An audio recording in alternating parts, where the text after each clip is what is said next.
Ini bukan cerita buat ditiru. Di kampungku di Kabupaten Malaka, ada satu larangan yang tidak pernah dilanggar siapapun. Jangan pernah masuk Umah Klaran saat malam. Katanya yang menjaga di dalam sana bukan manusia. Awalnya kami semua pikir itu cuma cerita untuk menakut-nakuti. Sampai suatu malam, seorang pemuda nekat masuk dan mengambil satu jagung. Tidak terjadi apa-apa saat itu. Tapi besok paginya, dia bilang ada yang memanggil namanya dari dalam kegelapan. Dan sejak itu, tangannya mulai berdenyut, seperti ada sesuatu yang hidup di dalamnya.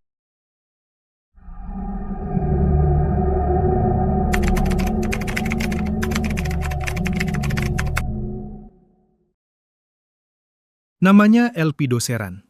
Usianya 22 tahun, pemuda dari Kabupaten Malaka yang dikenal berani, tapi juga terlalu percaya diri. Elpido bukan tipe yang mudah tunduk pada aturan adat.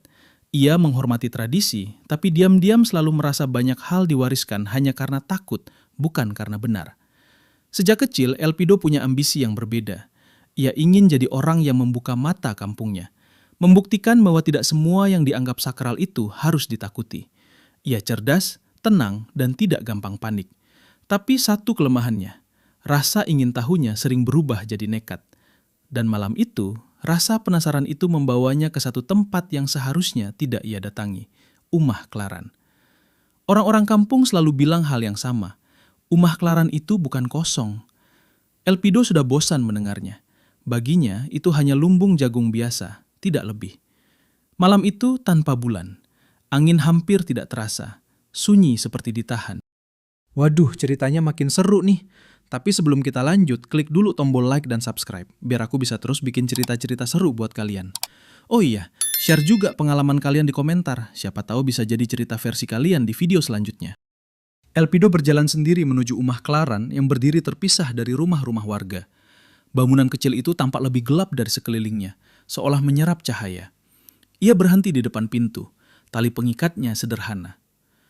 Kalau memang ada yang jaga, keluar saja, gumamnya pelan. Ia membuka pintu. Krek. Bau jagung kering langsung menyeruak.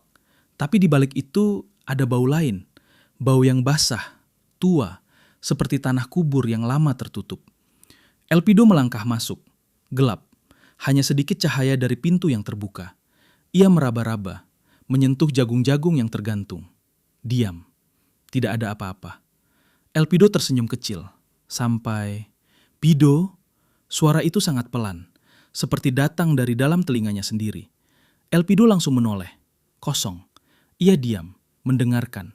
Lalu, Elpido. Kali ini jelas. Bukan bayangan.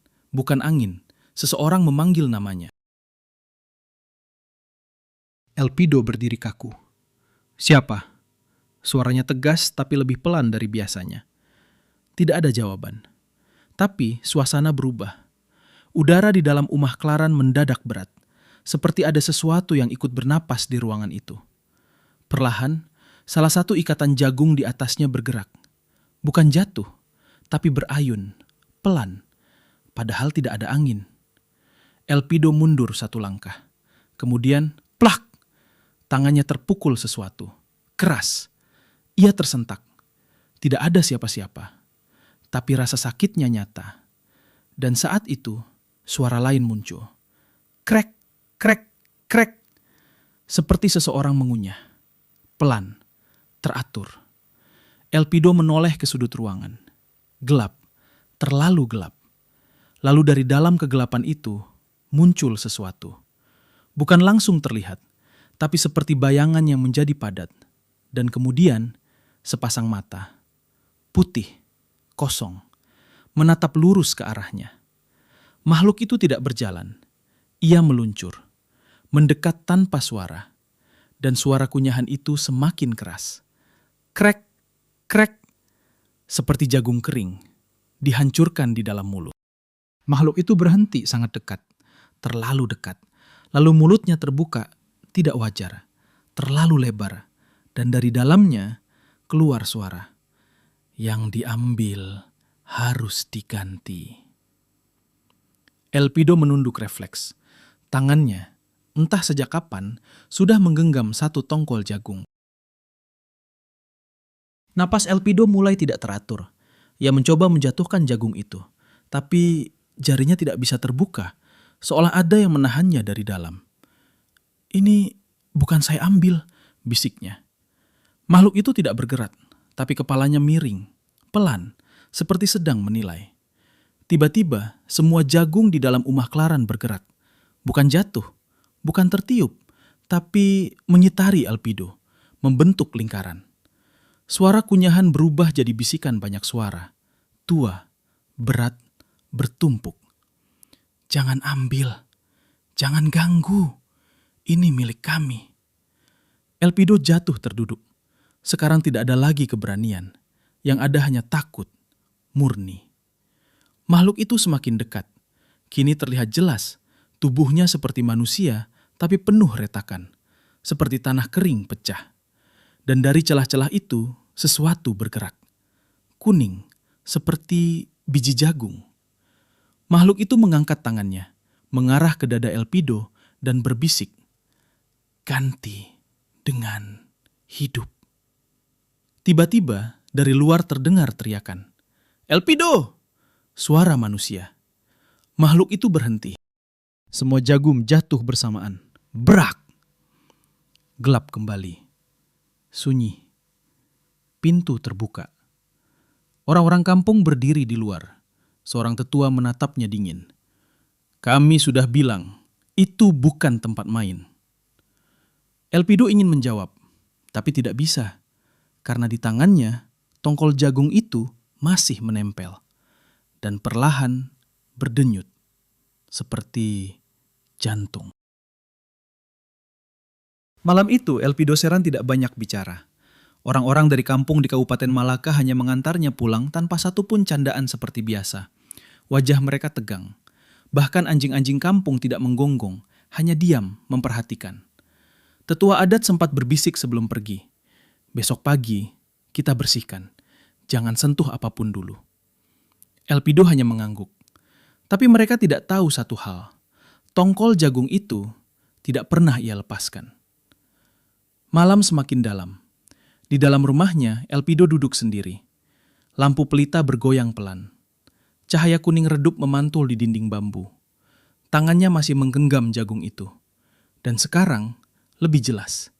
Berdenyut, pelan. Seperti ada sesuatu di dalamnya. Elpido menelan ludah. "Apa ini?" bisiknya. Ia mencoba membuka jari-jarinya dengan tangan lain. Tidak bisa. Tongkol itu seperti menempel ke dagingnya. Dan tiba-tiba, kak! Suara itu. Dekat. Bukan dari luar. Dari tangannya sendiri. Elpido menatap perlahan. Kulit di telapak tangannya mulai retak. Halus. Seperti tanah kering. Dari celah itu muncul warna kuning. Pagi datang lebih cepat dari biasanya. Tetua adat dan beberapa warga sudah berkumpul di depan rumah Elpido. Mereka membawa sirih pinang, air, dan kain adat. Ritual harus dilakukan sebelum yang menjaga mengambil kembali haknya. Elpido keluar. Wajahnya pucat, matanya cekung, dan tangannya dibungkus kain. Tetua menatapnya lama. "Masih kau pegang?" tanyanya pelan. Elpido tidak menjawab. Ia hanya membuka kain itu perlahan. Semua orang mundur. Tongkol jagung itu sudah tidak seperti semalam. Sebagian sudah menyatu dengan daging tangannya. Dan dari sela-sela kulit tumbuh butiran kecil. Seperti jagung yang hidup. Ritual dimulai. Doa-doa adat dipanjatkan. Nama leluhur disebut satu persatu. Air dipercikan ke tanah. Tetua mendekat. Tangannya bergetar saat menyentuh jagung itu. "Ini bukan lagi yang kau ambil," katanya pelan. "Ini yang sudah memilih." Angin tiba-tiba berhembus kencang. Padahal langit cerah. Pelita mati sendiri. Dan dari arah umah Klaran terdengar suara itu lagi. Krek, krek, krek. Semua orang membeku. Tetua langsung berteriak, "Cepat, kembalikan!" Mereka membawa Elpido kembali ke umah Klaran. Langkahnya berat, bukan karena takut, tapi karena tubuhnya mulai kaku. seperti sesuatu di dalam dirinya sedang tumbuh. Pintu rumah Klaran terbuka, kali ini tanpa disentuh. Di dalam gelap, tapi terasa penuh.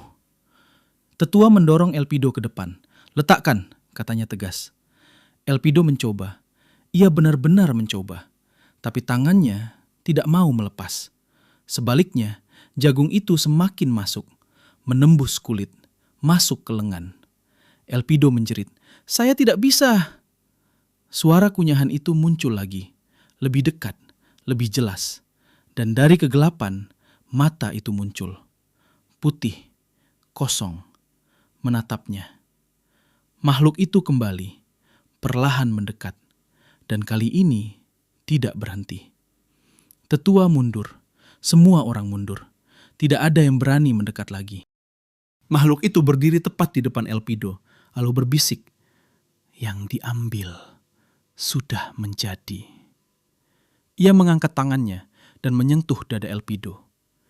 Jeritan Elpido berhenti tiba-tiba, sunyi, total. Angin berhenti, suara hilang. Dan dalam satu kedipan, makhluk itu tidak ada. Elpido juga hilang, seolah tidak pernah berdiri di sana. Yang tersisa hanya sebuah tongkol jagung, jatuh ke tanah, diam, tidak bergerak. Beberapa hari kemudian, rumah Klaran kembali tertutup rapat. Tidak ada yang berani membicarakan kejadian itu. Tapi sejak saat itu, jumlah jagung di dalamnya bertambah satu. Dan kadang, saat malam terlalu sunyi, orang-orang di Kabupaten Malaka masih bisa mendengar suara pelan dari dalam. Krek, krek, seperti seseorang yang masih lapar. Tamat.